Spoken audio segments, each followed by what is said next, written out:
Welcome to Closer to Venus. I'm Johnny Burke, and today's guest is Sarah Shepard. She is an experiential mystic, a nervous system expert, and founder of a tech company called Karma Well Health. She uses ancient and modern technology to map and curate physical and spiritual awakening health programs.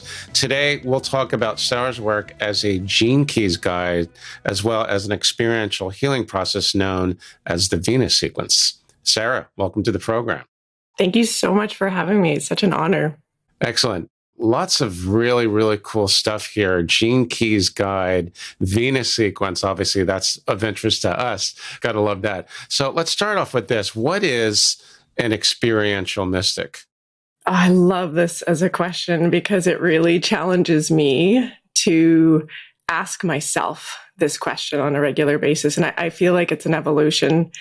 As the world is evolving, I am also evolving, and that is the experience. And what I've come to understand through the course of my life is that I would say we're all dormant mystics that are coming into a recognition of the capacity of our bodies to inhabit more of our divine essence or our divine illuminated capacity. And mystics of age, the ones of lore that we know of that did these big transformative healing elements that were, blogged by people as magical.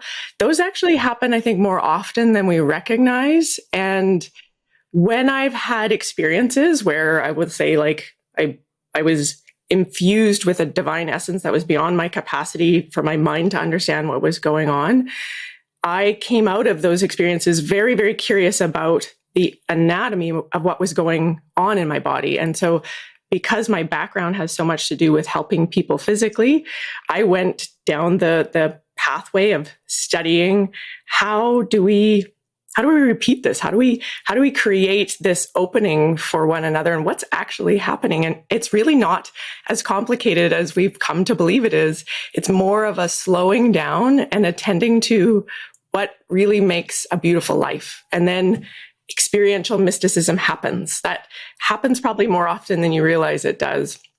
An example that I love to use for people is if you've ever been to a rock concert and everybody's singing simultaneously.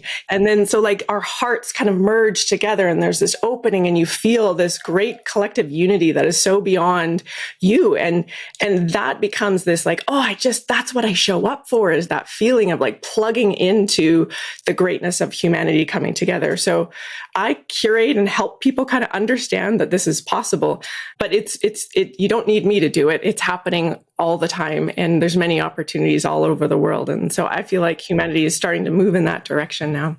We hope so. And I think what you just described as when the rock concert example is a 5D moment, that makes any sense. I can't remember the player's name, but recently there was one of the Buffalo Bills, I believe it was either a safety or a cornerback, was injured. And we experienced as a nation or even a world, people all praying for his recovery, because it's pretty serious and pretty scary. And one of my guest speakers actually said that was a 5D moment.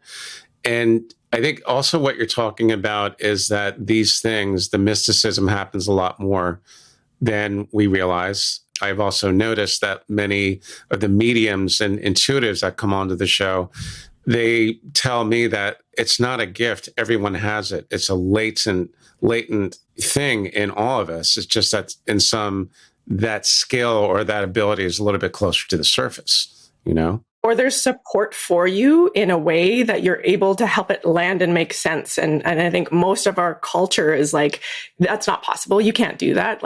We've been told for such a long period of time through our cultural milieu of you're not special. Don't, as kids, it's stop making a big fuss about whatever you experienced of a unicorn or a rainbow bridge or these things. And it's I really am coming to this space of humanity is so much more gifted than we're ever led to believe that we're capable of. And this always triggers a certain question, because whenever a mystic or an intuitive comes onto the show, some of them do have past life memories and will go as far as to say thousands and thousands of years ago, all of these, what we call intuitive skills were commonplace. Everyone had them. Speaking of which, would you fall into the category of a medium or more of an empath, or do you kind of avoid those kind of labels? Yeah, I do avoid labels, but I'm fortunate to work with so many people that are mediums. Empathic is again a human quality that everybody has. It can be really painful to be an empathic person without understanding how to navigate your nervous system and self-parent and understand kind of the best way to be healthy within that. What I have found when I spend time with much of my, I would say, advanced spiritual community of people, I have all of them. And it's really kind of this discovery. Well, they'll be channeling something and I'm like, oh yeah. Are you getting this too? Are you also getting and noticing this? And then we kind of get to do it together. But I don't spontaneously channel anything. Like some people really have a relationship with like channeling ascended masters. I almost always find that it comes to me sort of accidentally. And when I work with other people, I'm a bit of a tuning fork or a divining rod or a magnifying element for a lot of people. And so I kind of plug in often to what else is going on for other people. It's a superpower that everybody has. And I really want people to understand that element of like, you're also capable of this. And the common word I hear right now often is people like, oh, I'm getting all these downloads.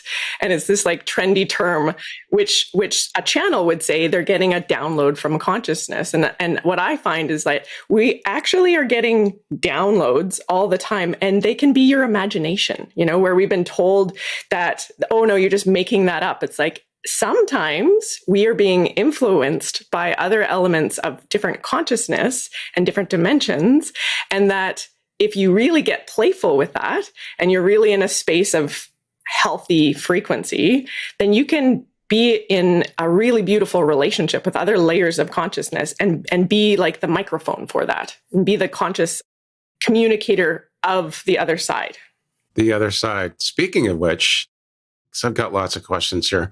Did you have experiences when you were younger with psychic phenomena, seeing spirits, that type of thing? Yeah, I did. My family of origin is from Ontario.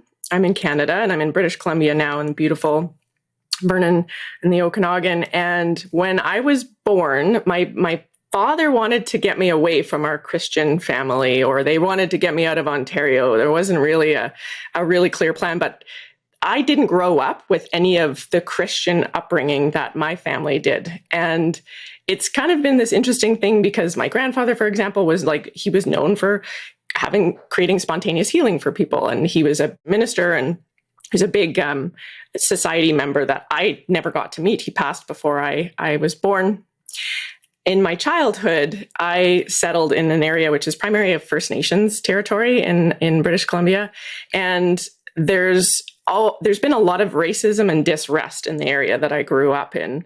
And we grew up specifically near an Indian burial site. It's now, we'd say First Nations, in the time we'd say Indian burial site.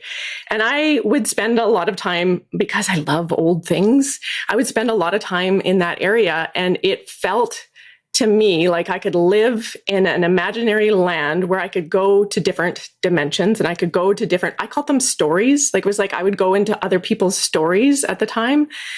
And that was something that also was supported by the animals that I grew up with. So I grew up with like horses and we had a lot of farm animals around.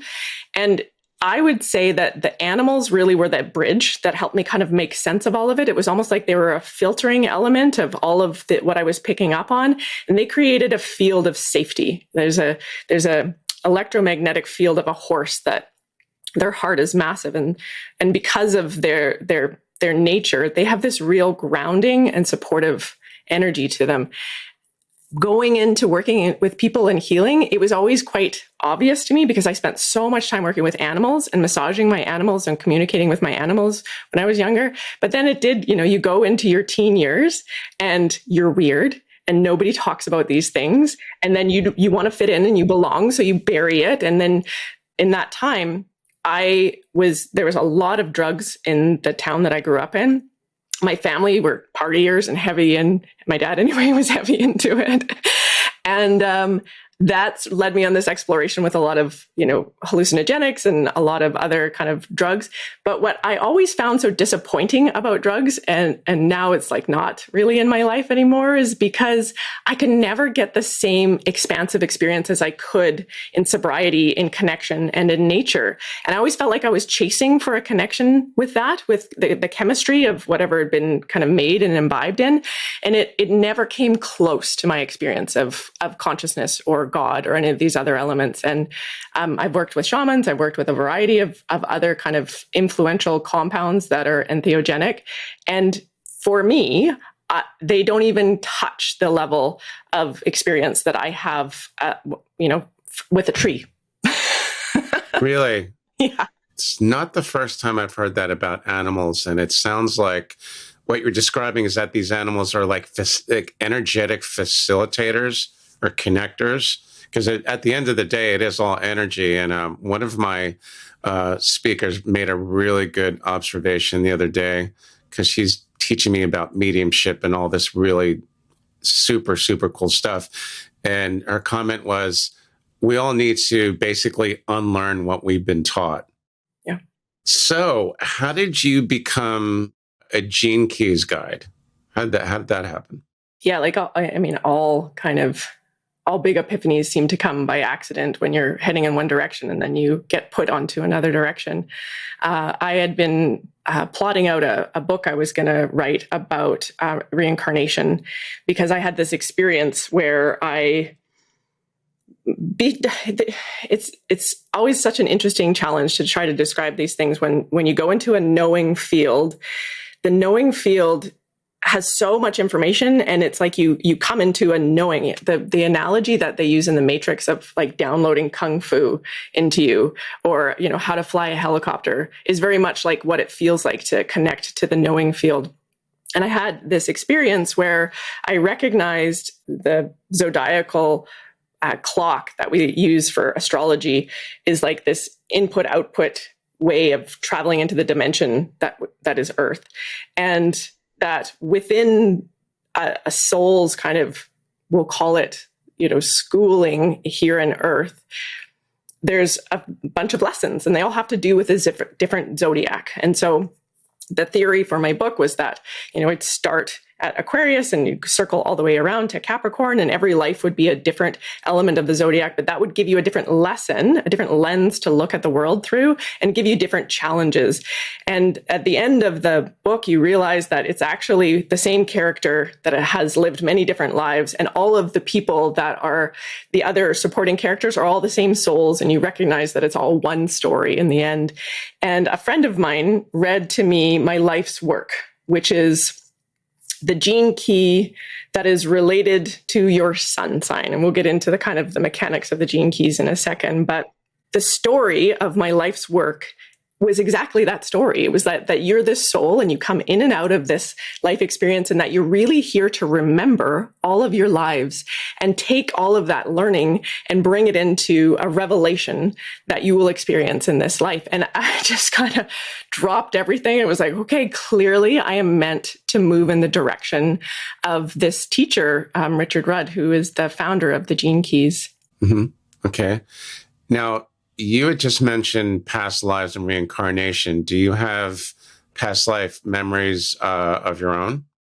I have an interesting perspective on this, because I have gone through a few regressions with hypnotherapists, and I try to play with this in my consciousness because it is my life's work. I'm meant to be able to remember all of these things. That's not been my experience. There's not this recognition of like, oh, that was this life and this happened. I know things most of the time that I don't know how I know them, but I have this deep knowing of it is this way, or this person is actually saying this, or we say that the path of this trajectory is going to go this way, and it's not. There's those elements that I don't know how I know the things that I know. And so I am just trusting that all of those elements will reveal themselves. In my hypnotic states, I go in between the lives. I always end up in the life between the lives. And so if you've ever read any of the work about LBL stuff, that was such a relief when I learned about that element. And when I go into that life between lives state, it to me feels like I can go there and I can find a tool that I need for whatever challenge I'm facing in working with somebody or something that's coming up in my life. I can go into that space and they'll be shown to me often these really simplistic elements of using meditation or consciousness in a contemplative way to shift the way that we see a problem. And then I come back and sure enough, miraculously it works.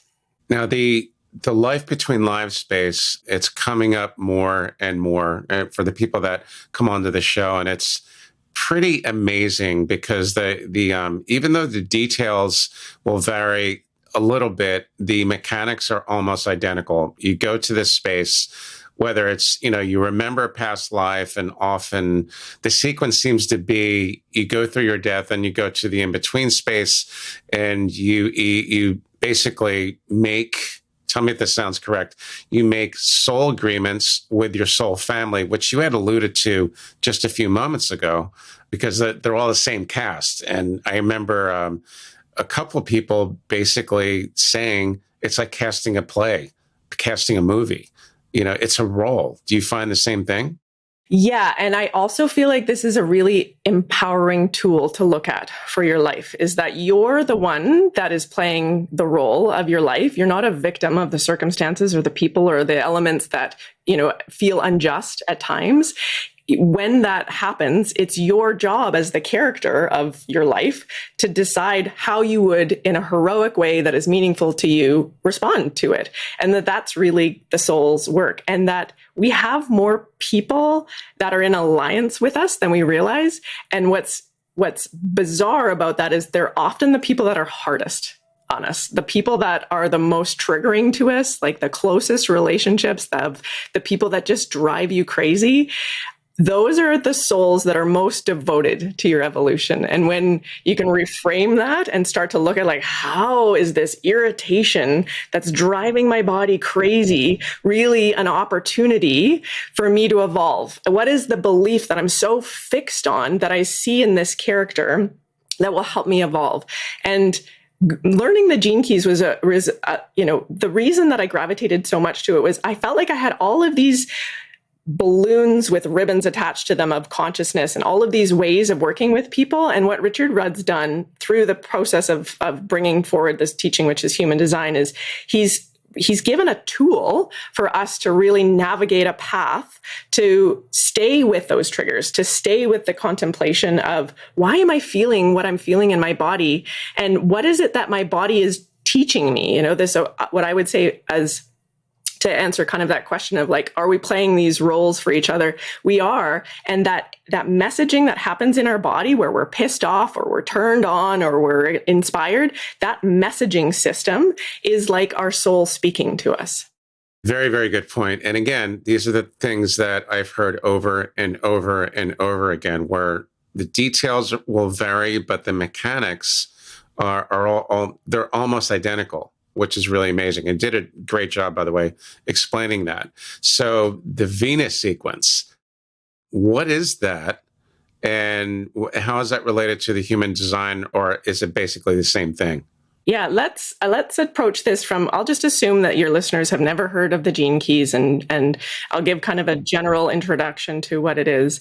The Gene Keys teaching is a transmission, and that's another word for a download. It's like consciousness comes into the awareness of somebody, and that occurred for Richard Rudd in his 29th year.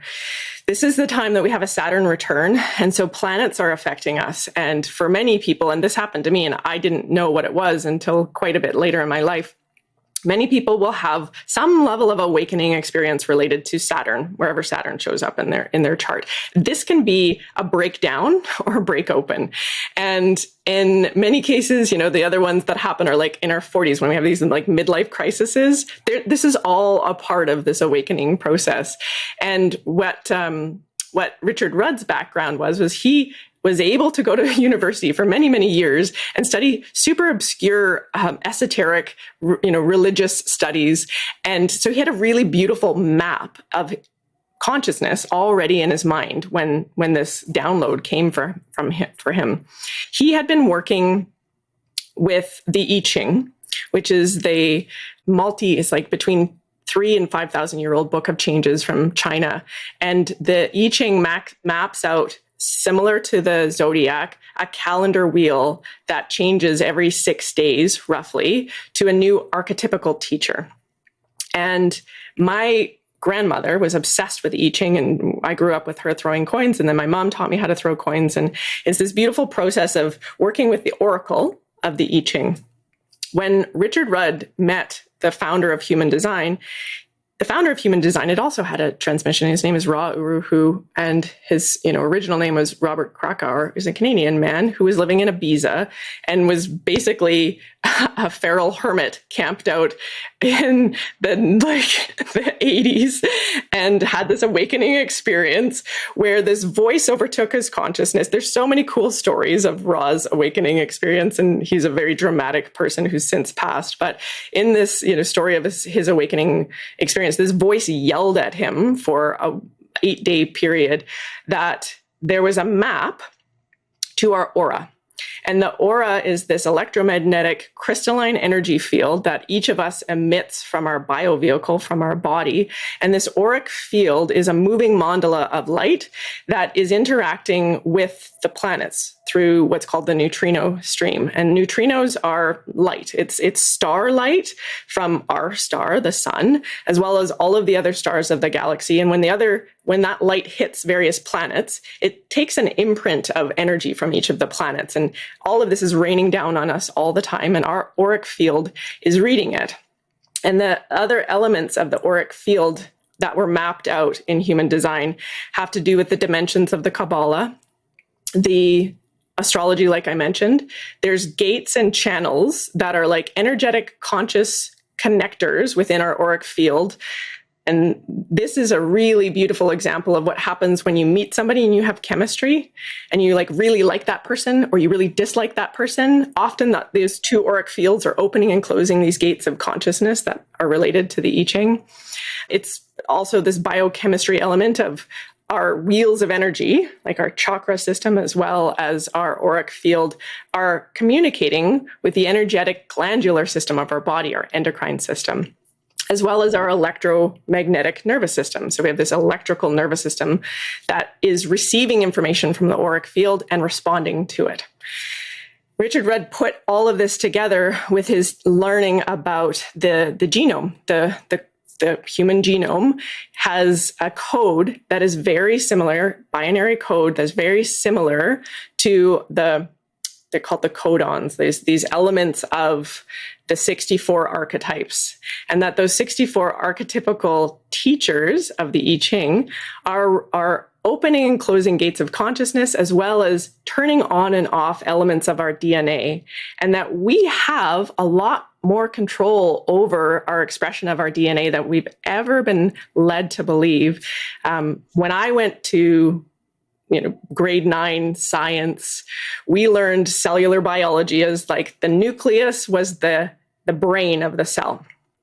And we now know that it's more the membrane of the cell that is giving information to the cell, which is producing our DNA. That's because we're always building more elements of our body and breaking them down. And that's what amino acids are. So our cells are creating these amino acids that become the expression of your physical body. And you can create a stronger physical body by the environment that your body's in, or you can create a weaker physical body by the environment that your body's in. And so it's through this conceptual understanding that what we're marinating in is turning on our capacity for our frequencies to hold more light, or turning it off. And when you're pissed off or you're in a funk, you're in a frequency band. You're within a frequency band that is your reptilian nervous system being either reactive or repressive to the situation. But the trigger, that funk that you're in, is really a key that's trying to pull you into a higher level of interacting with your health, with the people that are involved in the situation, with your life. And if you stay in the it's my way and everybody else is stupid, then your body marinates in this world it's unsafe. And I don't see opportunities. I only see problems. And you know what's wrong with the world? Well, it's the system, or it's the government, or it's all of these things. You don't see solutions. When you take responsibility for the chemistry of the emotions in your body, when you take responsibility for like, oh, I'm actually really irritated by my partner right now. That's not my partner's problem. That is something that's showing up in my chemistry for me to look at. It doesn't mean you need to change, but it's really that first step of allowing that to be an indicator for the direction of your evolution, for the direction of your awakening. And that allowing starts to create what's the opportunity for us to see a different element of it. And it is this process of like allowing, accepting, and embracing what's happening that then triggers the body to move through a process of, I see solutions now. I see opportunities now. What a relief. I totally changed my perspective. And that is the felt sense of your experience of your frequency moving out of your shadow band into your gifting band. And so the gene keys is a map for your awakening consciousness, where every element of your hero's journey has got a frequency band of a shadow, where you run an old pattern of your nervous system, where you're in a defense pattern, or a gifting frequency, which everybody has, which can be it could be a musical savant, it could be some person that has the ability to discriminate fine art or flavors, or, we all have these different human giftings that are available to us.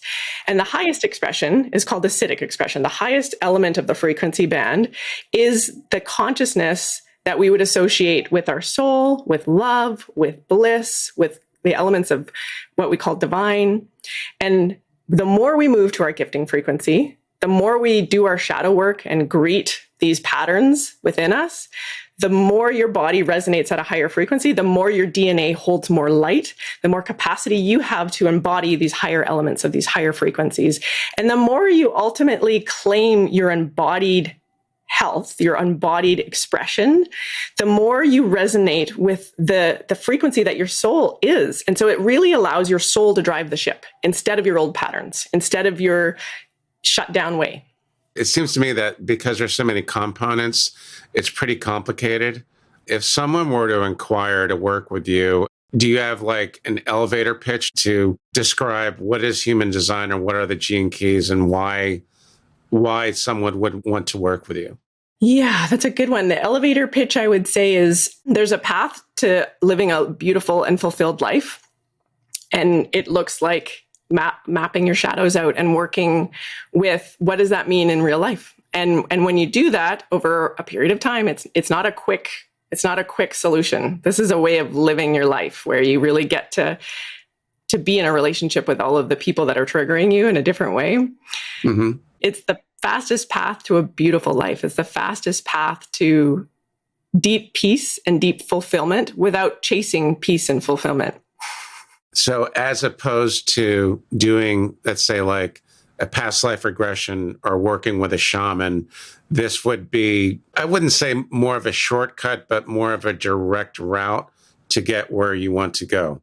Yeah, so I work with shamans, and I'm a Mesa carrier, and so I'm trained in Andean shamanism. And Andean shamanism is another lens that follows the same, shadow dimension, middle world, and higher world. And that higher world is acidic frequencies. And when you work with a shaman, they will map out the elements of what is speaking to your energy field, your luminous energy field, that's creating a dissonance for you.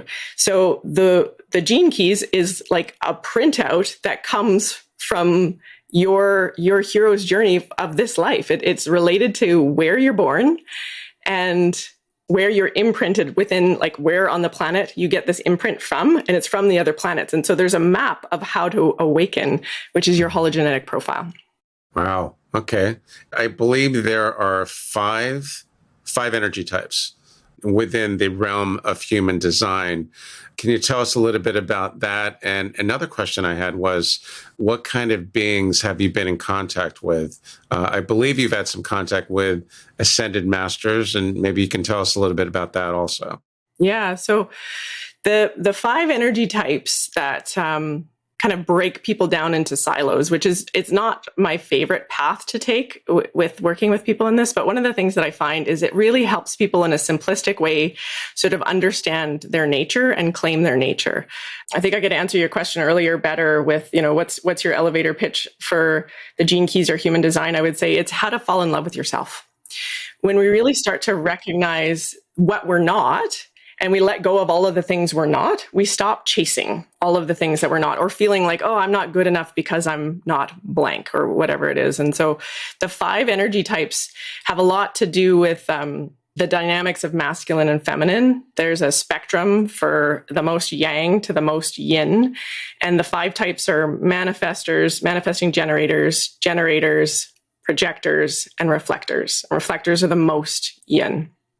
In the kind of cosmology or anthology, the story of the different types was primarily much of humanity was manifesting generators and generators, with a small amount being the manifestor type. And they were the more like the kingly type, the people that were the alphas of society. And everybody else was kind of under their kind of control. There was a mutation that occurred in the 1700s, and there's this newer energy type, the softer energy type came into the world, which is projectors. Projectors are a different auric type than the other ones in that a manifestor's aura emits from them out their auric field. And it's illuminating and triggering to people. It creates both the opportunity to see what you've been unwilling to look at, as well as a path forward from it. The manifesting generator and generator type is the majority of our population. It's like 80% of our population is that generator type. They're the life force energy, and they actually hold and amplify the life force energy of the collective of humanity. They have a direct connection to the code of the earth, and they're generative in that nature of the earth is giving them this energy that they experience here. Manifestors, projectors, and reflectors, they don't have that connection. So they actually connect to the generator type to create a refinement in their energy. And so projectors are the coaches, the orchestrators, the type of people that have what's called a penetrating aura. So they go into and taste the flavors of another person's aura and help them understand how they could do it in a more easeful and more peaceful way. If you get to work with projectors, they have this really unique way of looking at the world, and it's this path of least resistance. Like, how do we create the highest path of fulfillment with the most easefulness and the most lubrication? And then reflectors, there's only 1% of the world that are reflectors. There's a really small percentage. Reflectors are highly open, highly sensitive beings that have a tendency to reflect back to the world the health of the collective. And so for most reflectors, they're in an unfortunate phase of being the barometer of how good are we doing as a collective. And if you've ever had the opportunity to meet a reflector, often they're not healthy. They're not well right now because they are a reflection of the dominant consciousness of society currently. When you mention the reflector, I immediately thought of a medium that told me, actually several told me, that they have to be very careful when they have contact with the other side because it can be draining. So can the mystics, for illustration's sake, can we assume the mystics are beings that, humans that have elevated psychic abilities, mediumship abilities, and that type? Can they be any one of those five types, or are they predominantly reflectors or projectors or any of the five? Yeah, they can be any one of those five types, and anybody can have an expression of intuition or mediumship. That's that part where it's like everybody has this capacity. Every person, they have their unique gene keys expression, or their unique rave chart is what it's called in human design. The people that are reflectors, if they're healthy, I would say have the capacity to be really magnifying to those who are intuitive. They would be able to really like be a megaphone to intuition. Okay. How does the non-physical world figure in your work? Because I know that you had some contact with ascended masters. Yeah. So my experience is I feel led all of the time, and I suffer when I believe that I can think my way through life. When I surrender and allow the experience of life to carry me, the more I surrender, the more I experience the best languaging is ascended masters, but it's really all one energy. It's all this one frequency energy, this Christed consciousness. You could say is Jesus Christ, or you could say it's Christed consciousness. Those elements, yeah, I can feel it right now. So this is sort of what happens is it's like these like shivers come through my body. I feel this warmth up against my back. I feel held by life. And then I experience this love and bliss feeling that often moves me to tears. And then within that, I go through this sort of this healing of the preciousness of life and the preciousness of my role in supporting people and working with people, and the deep like love and reverence I get to experience as an expression of another ascended master. And that I've come into this life for this journey where I get to be a voice and bring connection to people and bring cohesion to the beauty of life and the expression of all of us being able to come into this space of showing up for each other and to be of service to each other. And this profound kind of just this piece of what it's all about comes into my life. And so that can happen, in smaller moments like it just did, or it can happen in really big moments.